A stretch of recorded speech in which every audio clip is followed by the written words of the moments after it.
合报道。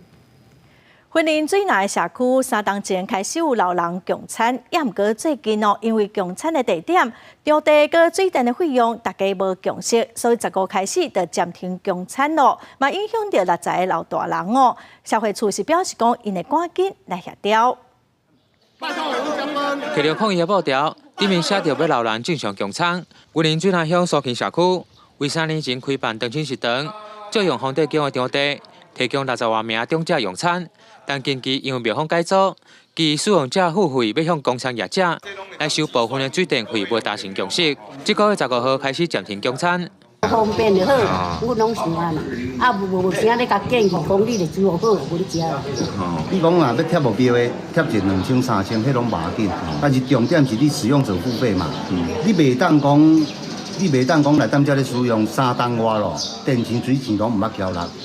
会议记录互咱看因的条件安怎，阮到我都继续服务，但是即摆是暂停的。对此，文管府社会处表示，管府补助长青食堂每名长者每顿30块，和督办设备、督工等费用。但庙方新的做法，管府尊重。不过，工厂协会嘛是服务性质，会阁和双方来做沟通协调。咱希望讲双方各提一步啦为着咱的这个长辈的这个权益来着想。县府跟那个厂商是没有合约的，所以对于厂商没有约制力，所以我们未来希望说，长青食堂的计划的执行的单位应该要跟县府订定合约。